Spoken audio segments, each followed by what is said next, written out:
시청자 여러분 안녕하십니까. 김강튜브 3월 25일 방송입니다. 오늘 시간에는 북한 김여정을 지키는 제2호위국 신설, 북한에서 무슨 일이 벌어지는가 라는 주제로 내부 실상을 전달해 드리겠습니다. 북한 고위 소식통에 따르면 지난달에 북한은 김여정을 전담으로 호위하는 제2호위국을 따로 신설했다는 이런 소식을 알려왔습니다. 북한의 호위 총국은 이 남한 청와대의 경호실과 같은 기능을 수행하는데요. 다시 말해서 김정은과 백두 혈통들의 신변 경호를 직접 담당하는 그런 특수 경호부대입니다. 아마 우리 대한민국에서는 경찰이 위주가 돼서 청와대의 경호를 만다면 북한은 군도 아니고 경찰도 아니고 보위부도 아닌 당의 특별한 이런 군사 조직인 호위총국이 맡고 있는 것입니다. 이 호위총국이 만들어진 그 역사를 좀 거슬러 올라가 보면요. 김일성 시기에 만들어졌는데요. 당시 루마니아 독재자인 차우세스크의 친솔 경호 부대가 굉장히 경호에서 맹위를 떨치고 있다는 이런 소식을 듣고 김일성은 굉장히 부러워했죠. 나중에 이걸 본따서 호위총국이 만들어집니다. 그 후에 김정일, 김일성으로부터 권력을 넘겨받으면서 호위국이 결국 두 개로 나뉘어지게 됩니다. 김일성을 경호하는 1호위국과 그리고 김정일을 호위하는 제2호위국으로 분할했습니다. 이들 1호위국과 2호위국은 같은 호위국 내의 군인들이지만은 여기 팔에다 단 그 관종 마크 그리고 그들이 입고 있는 군복의 색깔과 질에 따라서 구별을 두게 됩니다. 어떤 김일성이 죽은 1994년까지만 해도 1호위국과 2호국이 두 개로 있다가 김일성이 죽은 1994년 이후에는 하나로 통폐합돼 가지고 다시 호위총국으로서 통합 존속하게 됩니다.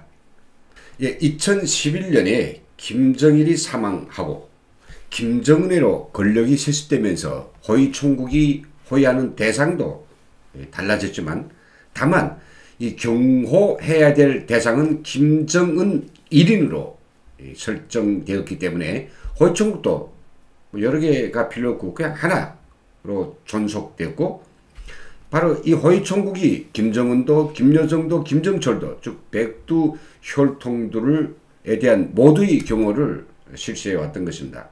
그러던 북한이 호위총국이 지난달에 1994년 체제로 회귀돼 가지고 이렇게 두 개의 호위국으로 갈라졌다라고 하는 것, 이거는 아주 특별한 사변이라고 볼 수 있습니다. 호위총국 산하의 제1호위국은 김정은이 호위를 담당하고 제2호위국은 김여정에 대한 특별 경호를 담당하는 시스템이라고 합니다. 물론 이 호위국을 새로 내오지 않는다고 해가지고 김여정이 경호가 더 등한히 한다든가 호위국을 내왔다고 해서 더 잘하든가 이런 차이는 크게 없습니다만은 이거는 정치적 의미가 뭐냐, 결국은 김여정의 호를 전담하는 제2호위총국이 새로 나왔다는 것은 김일성 공동정권 시기에 호위국이 두 개로 갈라졌듯이 북한에서도 바로 최고 지도부가 1인자와 2인자로 확실하게 구별되어 가고 있다는 것을 말해주고 있는 것입니다. 그렇다면 왜 지금에 와서 김여정을 위한 특별 호위 부대를 따로 만들어야 했을까요? 여기에는 어떤 의도가 있으며 우리는 이런 북한이 현실에서 어떠한 사실을 인지해야 하겠습니까? 북한이 제2호위국을 신설하는 데는 나름의 깊은 고민이 있었을 것으로 보입니다. 그 고민은 다름 아니라 김여정의 권력 기반을 빠른 시일 내에 강화하고 그에게 정치적 힘을 실어주려는 의도가 배어 있는 것 같습니다.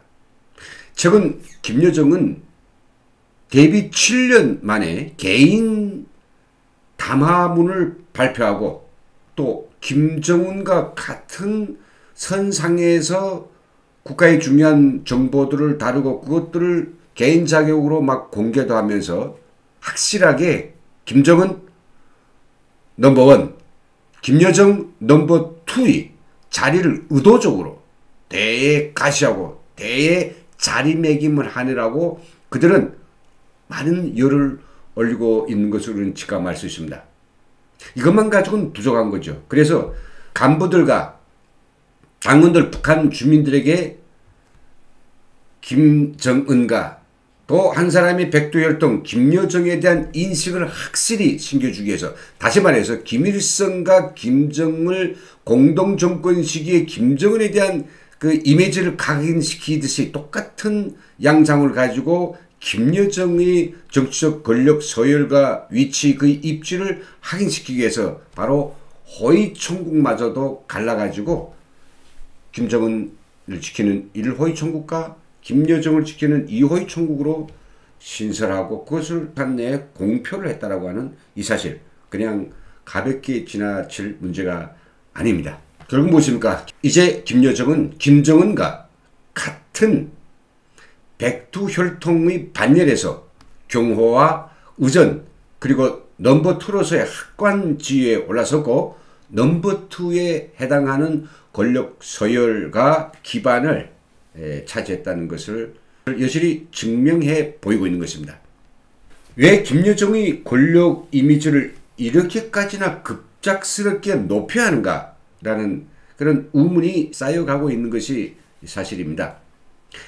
이 경우에 대해서 두 가지 케이스를 가지고 그 이해를 할 수 있는데요. 첫째는 백두혈통 여동생이 오빠보다 훨씬 더 똑똑하고 노련해서 오빠를 누르고 그의 많은 권력을 빼앗아왔기 때문에 이런 결과가 나타났을 수 있겠고요. 이것이 아니라면 다른 경우는 김정은이 의도적으로 동생에게 자기 권력을 확실하게 이렇게 넘겨주고 있다라고 이제 분석할 수 있습니다.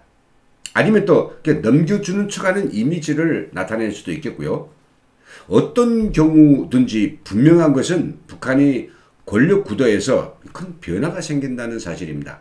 이것은 그들 권력 집단의 어떤 쇠락을 의미하는지 아니면 권력지가 더 강화되는지는 정확히는 알 수 없지만 아무튼 이런저런 이유 때문에 김정은과 그리고 김여정의 머릿속 그 관계가 매우 복잡해지고 있다는 것은 분명한 사실인 것 같습니다.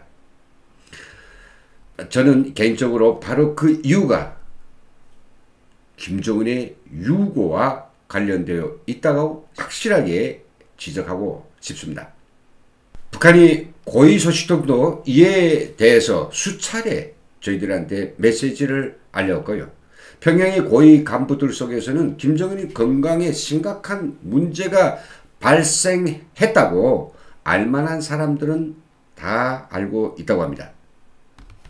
만일 김정은이 서방에 의해서 참수되든 아니면 불치의 질환 때문에 갑작스러운 유고가 생기면 이번에는 김정은이 아들이라는 이유 하나 때문에 자동적으로 국가의 권력을 땡전 한 푼 들이지 않고 그대로 훔쳐 가지던 이런 전철을 그대로 밟을 수는 없을 것입니다.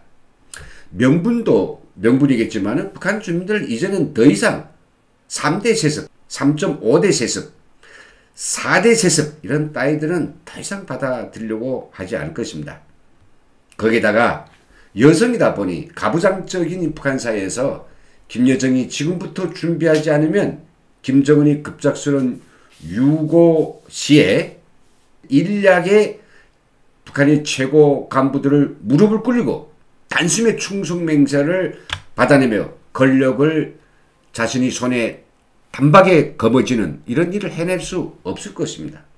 그래서 지금부터 몇 년 동안 아니 그보다 더 빨리 권력 장악의 기본 틀을 만들어 놓으려고 획책하고 있는 것이 틀림없습니다.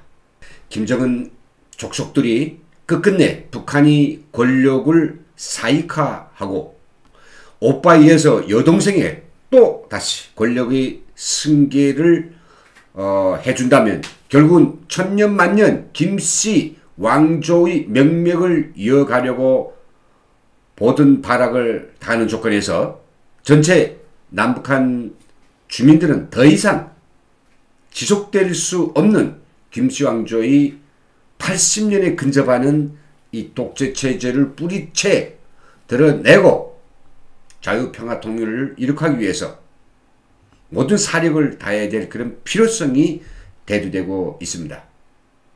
무엇보다도 북한에서 벌어지고 있는 김정은 권력체계의 변화들과 이상에 대해서 예리하게 주시하며 자유통일에 유리한 이런 환경과 상황들이 조성됐을 때 그것을 제때 포착하고 공세를 가해서 자유통일이 역사적인 소원을 실현하는 것이 가장 중요하다고 생각됩니다.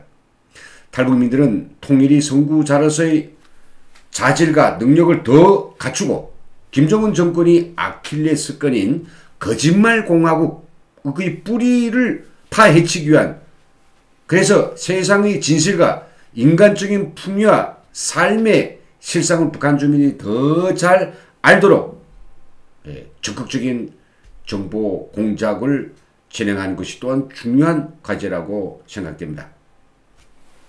바로 그 길에서 어제 중앙선관위로부터 공식적인 공당 등록을 마친 남북통일당의 역할이 그 어느 때보다도 높아져야 될 그런 중요한 시기임을 감안하면서 저희 탈북민들은 북한과 김정은이 일거수일투족을 예리하게 살피고 있습니다. 여러분, 여기서 북한 고위 소식통의 전원을 통해서 김여정에 대한 특별 호위국이 만들어진 소식을 전해드렸습니다. 오늘 시간도 함께해 주신 전국의 그리고 해외 여러 시청자님들 대단히 감사합니다. 좋아요 그리고 구독 꾹 눌러주시고 격려와 댓글도 많이 부탁드리겠습니다. 그럼 오늘 여기서 방송 마치겠습니다. 대단히 감사합니다.